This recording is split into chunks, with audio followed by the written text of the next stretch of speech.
is Gone Racin, VSiN's premier NASCAR betting podcast. Here are your hosts, former NASCAR driver Brendan Gaughan and Las Vegas Motor Speedway's Jeff Motley. Welcome into another edition of Gone Racing. Jeff Motley, Brendan Gaughan. I think they said that on the promo, but we couldn't hear the promo in the studio today, so we had to go back to the 5, 4, 3, 2, 1 with the countdowns. But we didn't get the countdown, and we just got the. Wow. No. If you remember last week we said, "Hey, after the promo stops talking, I'll point to you guys." Obviously, you didn't hear the promo, but I was pointing. He was pointing, but then I see the tire screeching on the screen, and I'm like, "Well, I'm going to talk over a screeching tire." Listen, we're getting T-shirts made professionally, unprofessionally. Exactly. We're off. And you know what is sad, Brendan? This is All-Star Week, and none of us are acting like All-Stars the first 2 minutes. We are All-Stars. What are we talking about? We're the epitome of All-Stars. All right, well, we do have the All-Star Week coming up. We're all excited about this throwback to North Wilkesboro. In fact, we probably should have done some kind of a throwback thing either last week or this week. It's like all kinds of old-timey stuff between Darlington and North Wilkesboro. So before we get to the All-Star race, let's talk about Darlington last week. Now, I'm going to start off by a couple of observations. One, William Byron probably is carrying a horseshoe that Kyle Larson lost somewhere. And secondly, we are talking again about the same driver who has not won a race yet this year, but seems to be in the middle of the finish of every race. So William Byron got the win, and of course we're talking about Ross Chastain. Quite an interesting race at Darlington. You know, everybody's talking about this in NASCAR, right? And today, since we have a show with the All-Star race and betting isn't kind of the normal, we might do a little more, let's say, NASCAR commentary today. But the problem you have with Ross Chastain right now is not that look, a lot of people like the aggression. You listen to NASCAR radio, you listen to shows. Look, Larry McReynolds said he did a Fox deal where he went to all these Fox networks over the week. 99% of them all wanted to know about this Ross Chastain guy. It's great for the sport. People are talking about it. The problem we have in the sport, it's racecraft. He's lacking He's got talent. I've said this, a couple weeks ago. Kid is immensely talented. He wins races. He drives the heck out of things. But he's lacking racecraft. When you wreck guys on lap 5, 50, 100, when you wreck guys early in the race, you are making enemies that will make it where you never win a championship ever. And I think that is becoming apparent to his team owner, too. Now, Justin Marks said this week, he goes, look, we had to sit down this week and have an honest conversation here. I think even Justin Marks is like, oh, wait a minute, we got a championship-winning driver. You got a championship-winning guy. But right now, from between the ears, you don't have a championship. Here's the thing. If you do these things at the end of the race, if there's 5, 10, 20 laps to go, and it's the go time, and you rough a guy up, at Talladega, he put a hole in with he wrecked Noah. I'm going to say he wrecked Noah Gragson. No, he didn't. Noah made a mistake, left a little hole. Ross took advantage. Yeah, I don't hold Talladega. Neither do I. But the problem is, with the past history, you look at that situation and go, Ross just wrecked the field again. Right, because what he did to Noah at Kansas. Now he didn't need to be doing that. No, but the point is, it doesn't matter if it was the right or wrong now. You did it at the right time and a right move where somebody did something, but you are going to get beat on by saying you did it wrong again. So if you clear up the lap 50 mistakes, clear up the lap 100 mistakes, clear up these bonehead moves early in a race, and just fight at the end, nobody's going to have a problem with you. Then you're Joey Logano. Nobody has a problem with Joey Logano. Joey Logano, listen, Joey Logano does more black hat stuff than anybody else. But it's always with 5 laps to go or less. But he does it at the end when it matters, and he gets his deal, and he looks at. And here's what I also like about Joey Logano. Joey Logano gets out and goes, hey, hate me. Well, but look, his job is to win races. That's right. Now, what did Ross Chastain do at Darlington? He took himself out. Well, and that's why the narrative has all of a sudden changed for his team owner. Oh, he cost himself. He took our own. He gets lucky and wrecks him. And I can't believe nobody goes after and gets him more. But the problem is you don't need friends to win the championship. But you can't have everybody in the field be an enemy. Right, exactly. Because now you go to lap a guy, championship round, and Kyle Busch had a bad day. Look what Kyle Larson did at Kansas, right? Kyle Larson having a bad day. Dover. Dover. That's where it was, Dover. But it was because Chastain ran in the back of whoever was Yaley or Poole or somebody. You stay in the way. So you need those guys to not be in the way. You don't need a friend. You just don't need an enemy. And right now, when you can take the field and it's shorter list to pick the guys he hasn't pissed off than the guys he has. And that even includes his own teammate. That's right. That at the end of the year, when he needs something, he ain't going to get it. And one of the other little bits of controversy he was really involved in was at the end of the first stage when he basically slammed on the brakes to keep from lapping his teammate Suarez, and it took Truex out. And once again, it's a situation, if it's anybody else, you know what's going on, but because he's involved in his history, this is what happens. He's trying to help his teammate. He's trying to be a good teammate. Yay. And he does it poorly, makes a bad decision on how he does it, gets wrecked, and people are mad at him again. Well, let's talk a little bit about the guy who won this past weekend at Darlington. William Byron was a plus 850 to win, a plus 240 for a top three, plus 245 to win Group B, a plus 140 against both Denny Hamlin and Kyle Larson. Somebody had that. Somebody might have had Kyle Larson and was not real happy with the way the race ended either. We had a good weekend, Brendan. There you go. There you go. Okay, Pit Crew's still in last place, I'm pointing out. And Chevy. Getting closer to you. That's right. 3 weeks in a row we've gained. Not closer to me. Don't even look. I'm starting to feel like Ross Chastain. I'm getting ganged up on over here by you guys. Whoa. You're the instigator. What was that football player he told us to look up? Conrad Dobler. Conrad Dobler. Yeah, exactly. Ross of football. Yeah. And Chevy also a plus 130 to win. William Byron now is the only driver with 3 wins this year. He certainly has started to emerge maybe as a championship favorite. But look, and I know you like to say you got to be there, and I give William Byron all the credit for being there. But boy, Kyle Larson's bad luck has certainly been William Byron. I mean, Larson had Vegas 1, late caution. Byron wins. I believe it was Richmond. Looked it up. Phoenix. It was Phoenix. That was Harvick had that one. Phoenix. Harvick had Phoenix 1, and then a late caution, and Byron wins. And then Larson, Larson was probably the better car at Darlington, and then he gets taken out on that last lap crash there. And who's right there to win it? William Byron. Got to be in position. What do I always tell you? Got to be in position. Just like when Blaney won a couple races, you go, Blaney, you got to be in position when he won the Roval, with Jimmy and Truex. Got to be in position. Byron is in position. Hendrick is still strong. And what I liked about that, though, is at the end of the race, that last restart, you watched Kevin. And Kevin, who hasn't won in a long time, right? Kevin's hungry.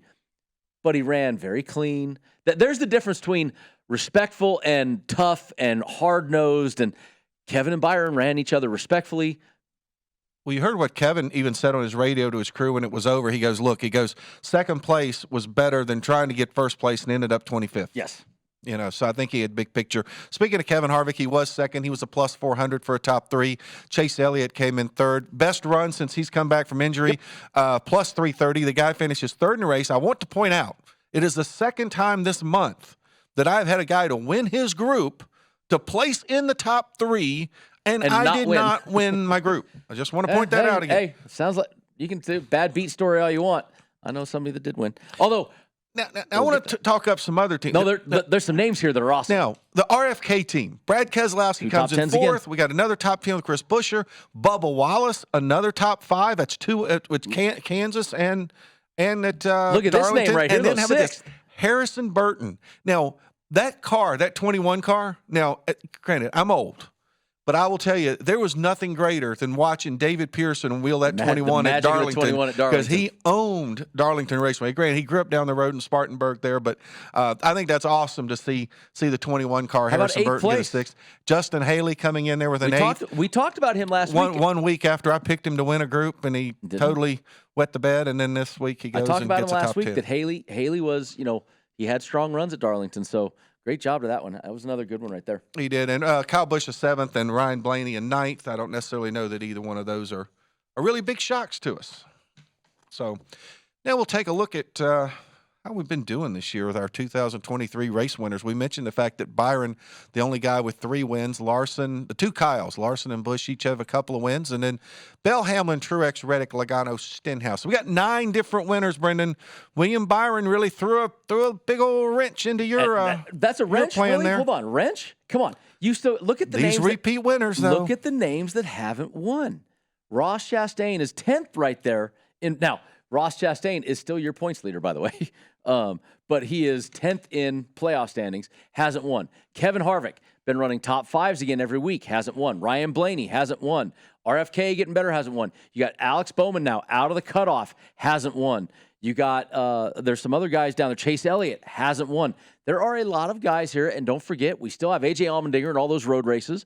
We've still got another super speedway race with Talladega or Daytona before the cutoff. That we could still get it. And Daniel Suarez, who is underperforming right now, but that cutoff line, woo, doggy, is that going to be fun to watch? I mean, when we get to that 26th race, whether we got the winners or not, Jeff, that cutoff line is going to be super fun to watch. Oh, no question about that. You know, the guy that's really kind of made a run here lately is Bubba Wallace. He has. He kind of came from about 20th or 21st. And we got to look there at our race winners so far this year. We've had 13 races this year. 7 of them have been won by double-digit favorites. So I think that's pretty good for the bettors. There's a great return on their investment. Absolutely. And look at some of the names that were double-digit, though. Martin Truex Jr. was 10-1. Kyle Busch was 16-1. William Byron, he wins Vegas, comes back the next week, and he's 12-1 again. We looked at that, remember, and said, what the book's got something wrong there. I mean, the guy's on fire. Joey Logano, 12-1. NASCAR champion Joey Logano, 12-1. So a lot of these double-digit guys are huge names in the sport. Well, and one reason Kyle Busch was a 16-1 is because of where it was at. It was at Talladega. You really like to talk about how much he hates racing on those big tracks. So he got it done. A win there is probably, a little bit of a surprise for everybody for Kyle Busch getting there. So anyway, it's kind of interesting to see what we've got up there so far going into this season. So, okay, we'll be back on Gone Racing in just a few minutes, and we'll start breaking down our show.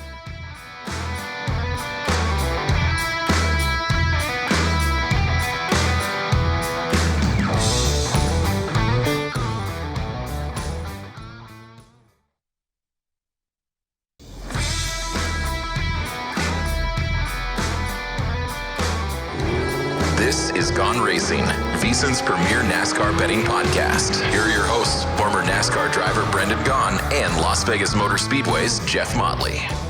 Back here on segment 2 of Gone Racing, I'm really getting the finger point hard from Wyatt on that one right there. It's like he was almost like Uncle Sam, the "I want you" point there to get. Rob Marino, one of the goats of VSiN, said I should get a little flag. Tell you guys ready to go. Flag. Yeah. Kind of like the Dikembe Mutombo finger wag. He could have a green flag for when he counts us in and a checkered flag for when he counts us out. Yeah, Ooh, that'd be there you go, interesting. fancy. We have to put another camera on him just to show him being the honorary starter.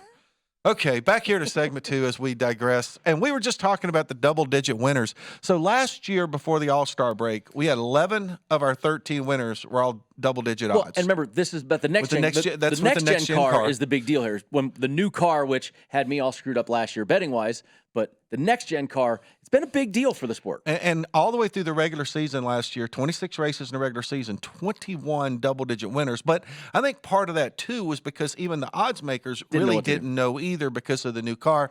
This year, still 7 of 13. I still think having more than 50% double digits now that we've got a year under our belt, year and a half of this new car, pretty remarkable, which really just kind of shows the return that you can get by picking winners. Well, cashing tickets has gotten tough, right? I mean, we said that last year. When you have 11 of 13 double-digit guys, that's tough. When you have 21 of 26 races getting double-digit winners, that's difficult because it makes it where we don't, it makes the odds makers kind of go, And the guys that showed up, the Trackhouse teams that you didn't expect that showed well, all these teams kind of had a raise in their performance with that next-gen car. It was a big deal. Last year, Chase Briscoe at Phoenix was your biggest double-digit winner at this point at 50-1. This year, Daytona, where we maybe expect it more often than Phoenix, right?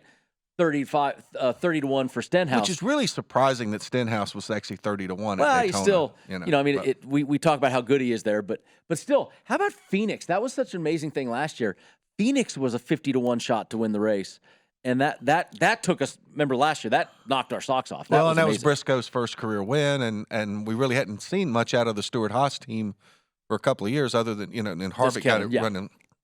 late last year.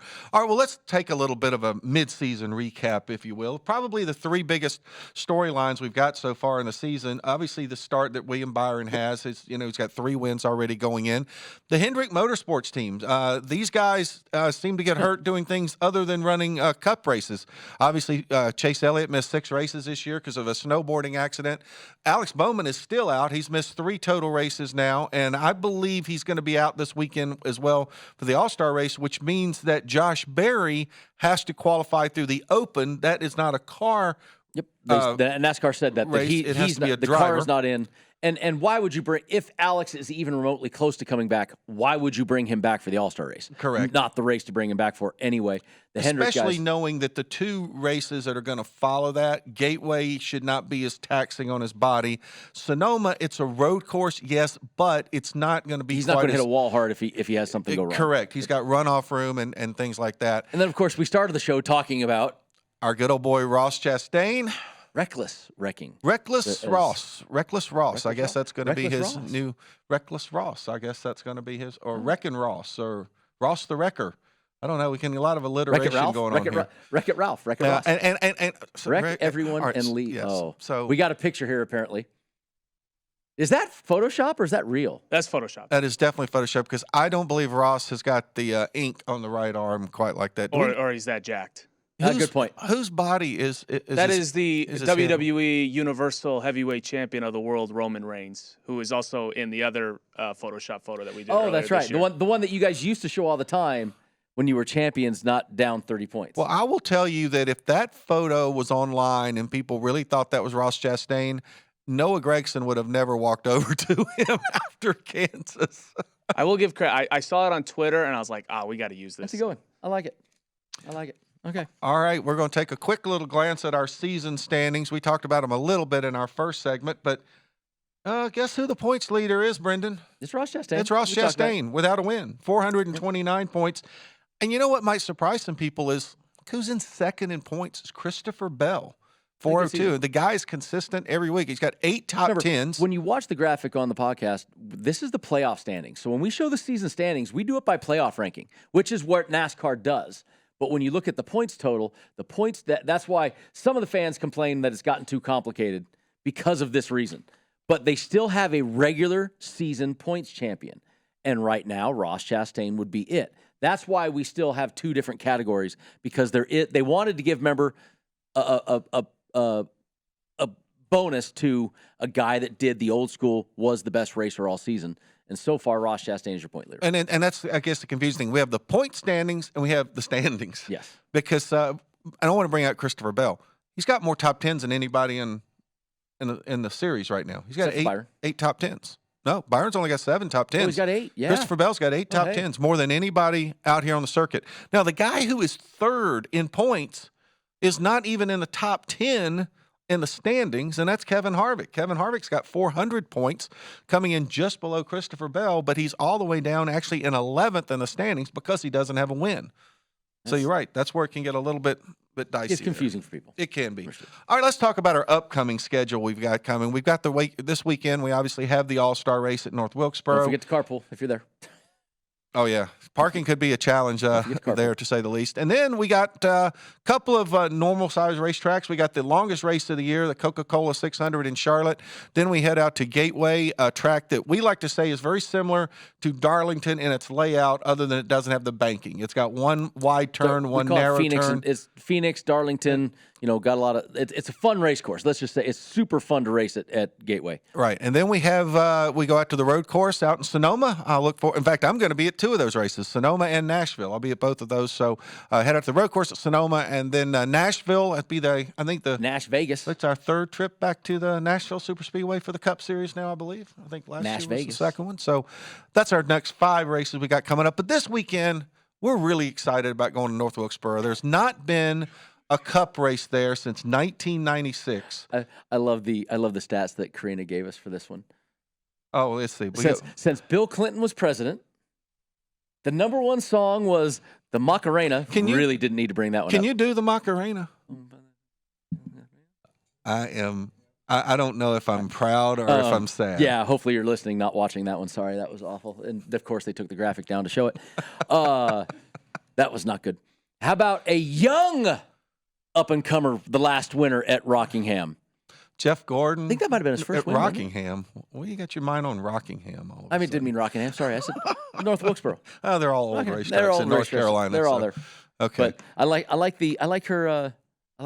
Bill Clinton was president, the Macarena, and then threw in a NASCAR Jeff Gordon. You know, I remember being there when I was a sports writer covering when Harry Gant went on his run of winning 4 straight races, and he had to pass Earnhardt to win at Wilkesboro, and that was his 4th consecutive win when he went on that streak, and that was back in the early 90s. Wilkesboro is an interesting place. It's a little bit more than a half-mile track. It's like a 0.6 mile track, so it's a little bit bigger than Martinsville, got a little bit more banking than Martinsville, a little bit more out in the middle of nowhere than Martinsville, which is tough to say a lot, and I can say that because Martinsville is my hometown. And I think we figured it up. We named very quickly at least 6 drivers that were not even born the last time they raced here. William Byron being one of them. I think we said Noah Gregson, Justin Haley, Todd Gillen. Last time. We had 7 drivers then. 7. So we had Todd Gillen, Harrison Burton, Ty Gibbs. You know, we can just sit here. The fun part about this is, nobody cares about second in this race. Nobody remembers second in this race. You can name, hey, Daytona 500, close finish. You kind of remember who second was. The All-Star race, nobody cares. It's $1 million to the winner. This is the place it's now back at a short track, which it hasn't been in a long, long time. Well, it was at Bristol during the pandemic. But this is a real short track. Do you think somebody might pay Ross back here? Here's my thing. I say no. You know why? Because they don't get anything out of it. It doesn't mean anything. Exactly. Everybody was talking about how, somebody's going to... No. This one means nothing but money. You got to do it where it hurts. That's the point. It does. It's not... Yeah, and I mean, I don't mean hurt physically. No, I mean hurt. Hurt in the... Financially. In the points. I don't know. Getting $1 million taken away from you, that's a... Yeah, but here's the thing. If he ain't going to win. He's not going to win. He ain't going to win it, but this is not the race you just go get him in 10. You wait till he's got points on the line, and then you move him out of the way. And, one thing that very rarely ever comes into play in an all-star race is lap traffic. This one's going to have some lap traffic. It's going to be lap traffic. And let's go through the format real quick here, just so everybody kind of knows what's going on. It's a simple format this year. It's on a 200-lap race. There's going to be a caution around lap 100. Everybody gets 4 sets of tires, but they can only use 1 set after lap 100, after that stoppage. So that's going to be interesting. There will be a pit crew challenge is going to have a lot to do with the qualifying and the heat races. All the winners from 22 and 23, past Cup champions, past All-Star winners.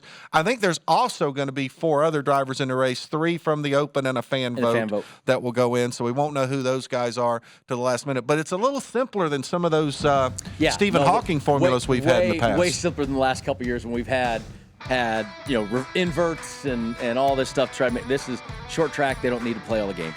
Yeah, I think that's going to be interesting. And like I said, we talked about it earlier that we're probably going to have some lap traffic come into play in a short track. So we'll see how this one works out. Okay, we'll be back. We'll have some odds on the All-Star race in our next segment.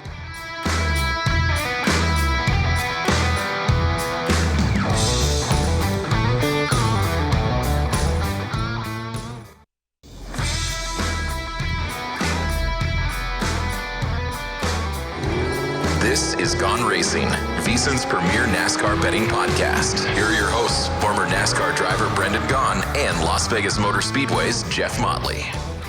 Want to rewatch any part of today's show or any past show? Check out the Gone Racing podcast. It's free and available now at VSiN.com/podcast or wherever you get your podcasts. We give you all the latest news, odds, and everything you need to know to head to the betting counter before each NASCAR Cup Series race. And while you're there, catch up on all the other VSiN shows as well. That's VSiN.com/podcast. I love how many times we say podcasts.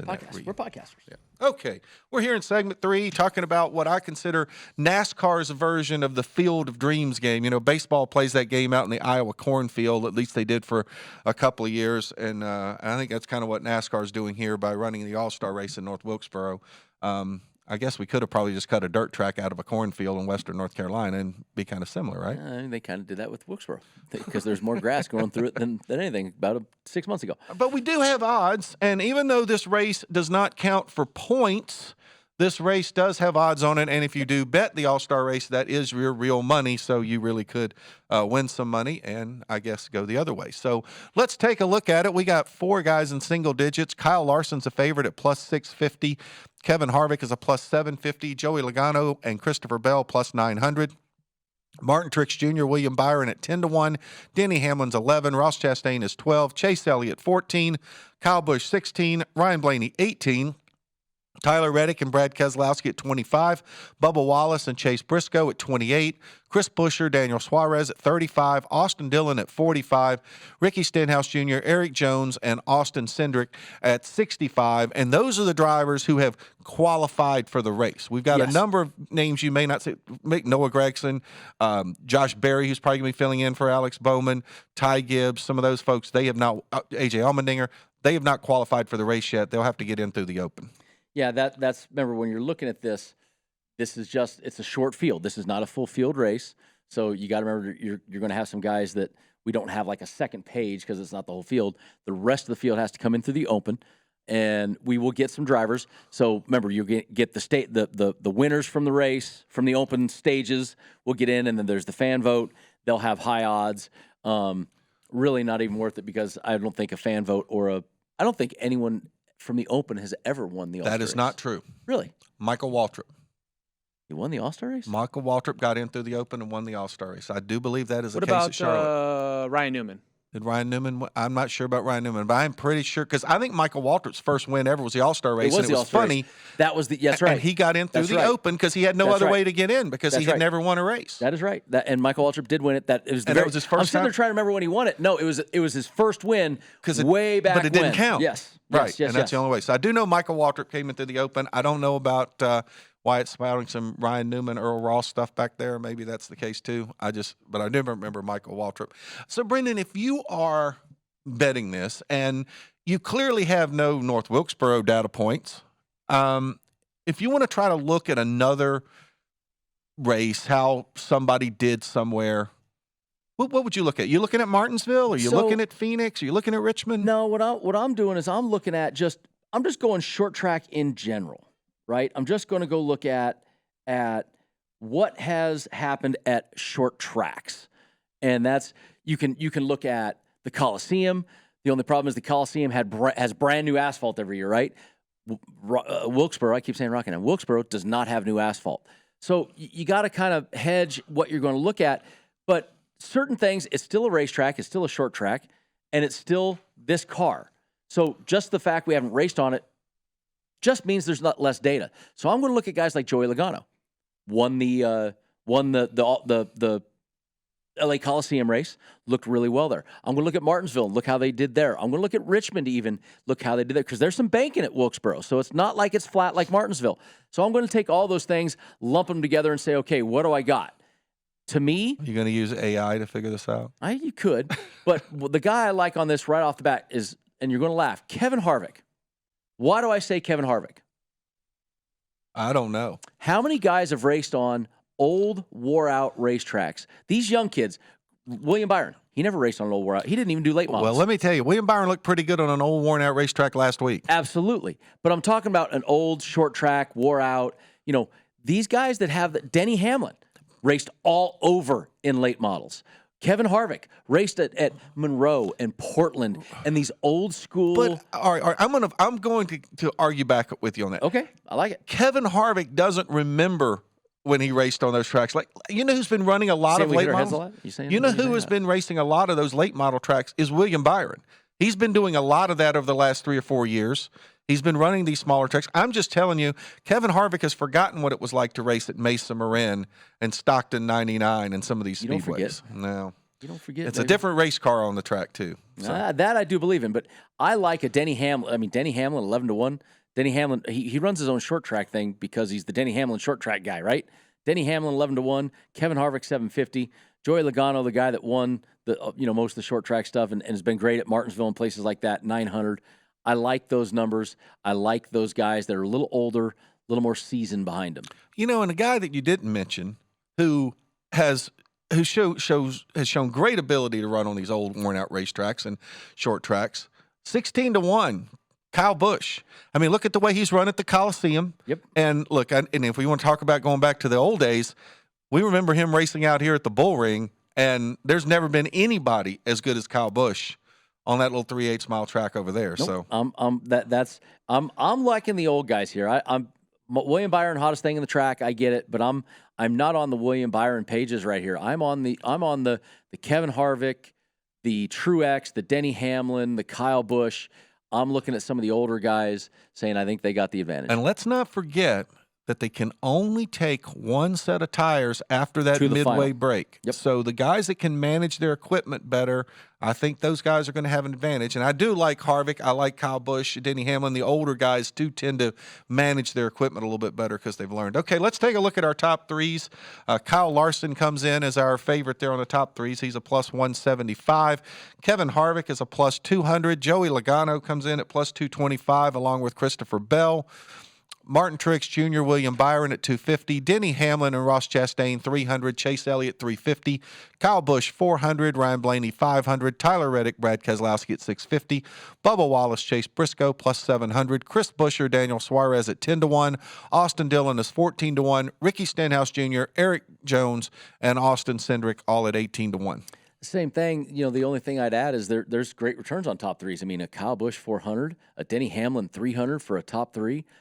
You might get me to throw in a Seabell or a Reddick with the dirt experience, and sliding things around. But I'm focusing on. I like that Kyle Busch 400. I really like that. I really like that Denny Hamlin 300. Martin Truex is 250. I mean, I do like those. I mean, those are decent numbers. And remember, for today with the All-Star race, I think we're all kind of in agreement that not a lot of things here to bet. We got some head-to-heads. We don't have a full complement of things. Have we decided whether these are going to count for us on Gone Racin yet? Did we come up with that?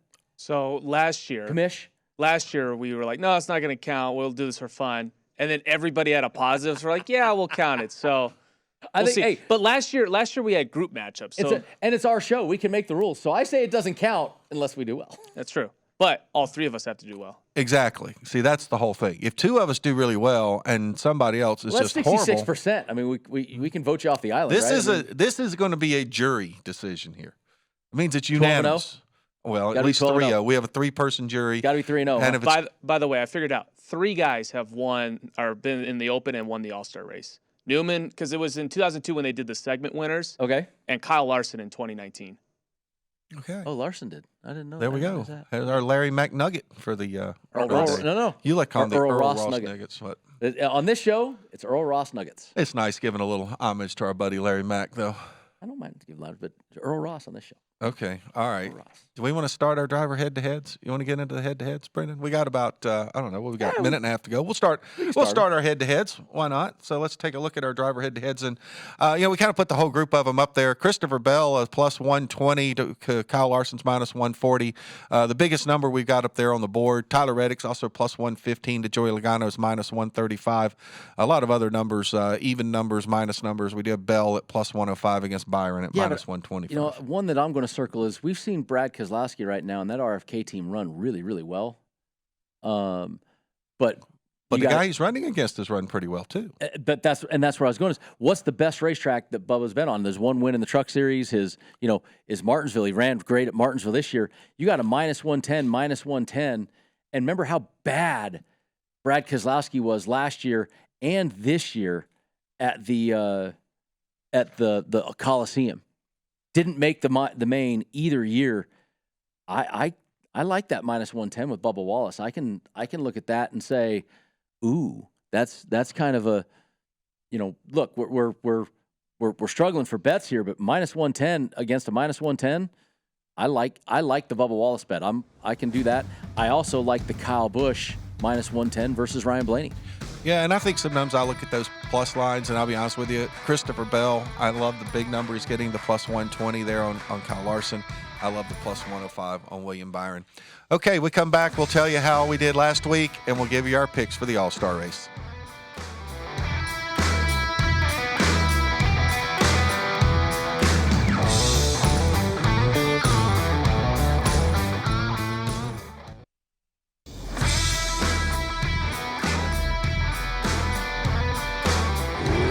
This is Gone Racin, VSiN's premier NASCAR betting podcast. Here are your hosts, former NASCAR driver Brendan Gaughan and Las Vegas Motor Speedway's Jeff Motley.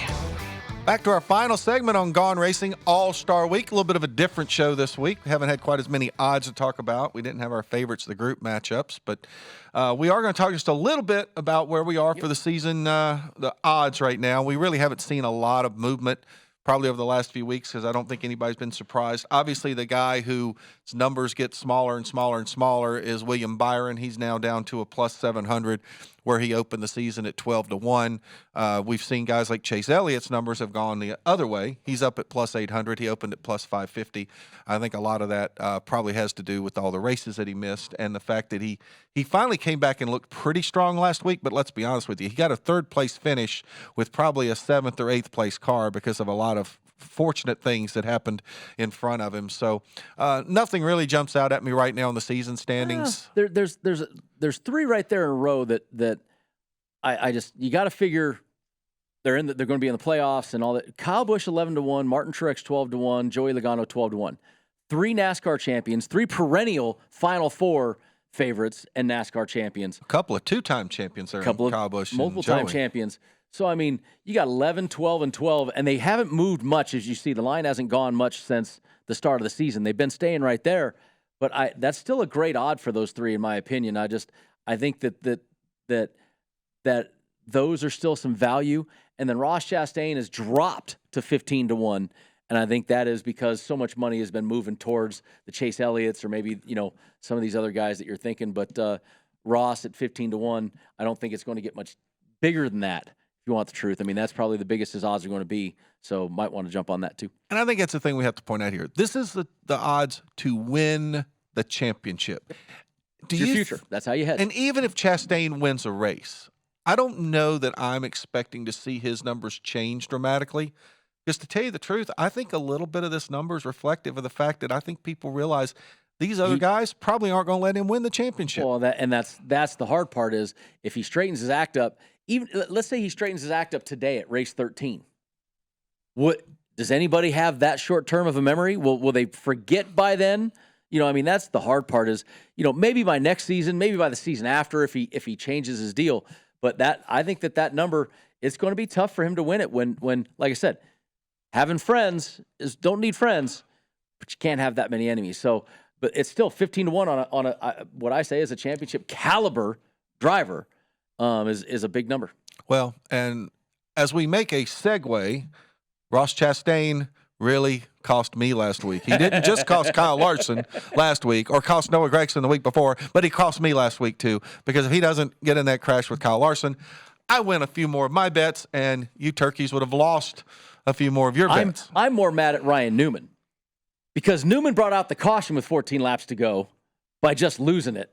And I was winning 4 of my 5 bets, including the 2 big ones. I had the 330 and the 270. I had Christopher Bell in the top 3. I had Kyle Busch winning his group. I was there 4 of 5. I'm texting you guys all the what's going on. You got by the way, that's the wrong graphic. We have the wrong graphic. Who put the wrong? Speaking of professionally unprofessional, there's the right one. There's the right. So to me, you won 3 of them anyway. Yeah, but I had the two big ones were winners. And then they hit pit road after Newman spins, and the first thing I see is Kyle Busch in the Lucas Oil Chevrolet. He didn't just miss his pit. He ended up in the next guy's pit. I was like, what in the hell are you doing? And so now I'm pissed off. I'm like, that's okay. We're all right. I still got C-Bell, and I was still winning a head-to-head. And then what was it? 1 to go. Christopher Bell comes riding down pit lane for and we were texting, and we're texting back and forth. And I'm like, you've got to be kidding me. I wanted to kill them, but I was so mad. I think I just texted you Bell with the face palm emoji. I could not believe it, but I still get 3 for 5. So not a bad week. And you got the Byron over Larson because of what happened at the end of the race. So you did gain that one. But I was not the big winner of the week. The big winner, we got to give a golf clap finally. To our pit crew. The pit crew. They got a couple of group wins. We're only 5 laps down now. Keselowski finally came through for them. And Denny Hamlin. And talking about a guy back, Group A, where'd Denny finish? 11th? 12th?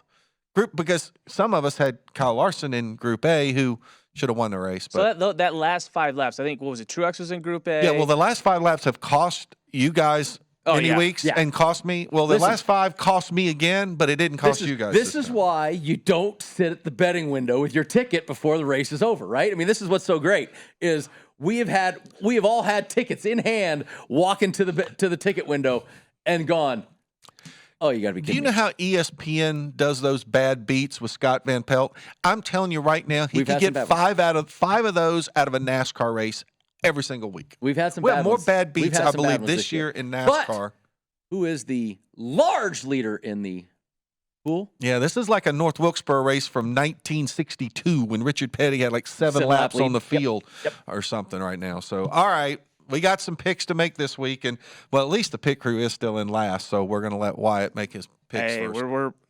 The trajectory's going up for us right now. Right, I'm liking it. All right, here we go. Pit crew picks. We're going to go with Joey Logano. They've made an engine change. Yeah.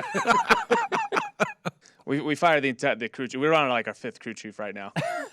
So we got Joey Logano to win plus 900. And the reason why we picked Joey Logano because he somehow wins the first race of every That's a good point. He's got a good point. 3 out of the 4. The dirt race, the Coliseum, and Gateway. All right. There's this Earl Ross Nugget number 2 of the day. And now we're going back to North Wilkesboro, so it's a new hometown track for Martin Truex Jr. We got him to win at 10-1. William Byron to finish top 3, 250. Chase Elliott to finish top 3, 350. And then Chase Elliott over Ross Chastain, even money. Well, shockingly, I am in agreement on a couple of picks with the pit crew today. I'm going to take 2 winners just like the pit crew did. I like the Martin Truex Jr. 10-1, so I'm going to go Martin Truex Jr. 10-1. The other one I'm going with is Kyle Busch at 16-1 to win. Really like Kyle Busch there. I'm going to take 1 top 3, and it's in concert with our pit crew. Chase Elliott for top 3 at plus 350.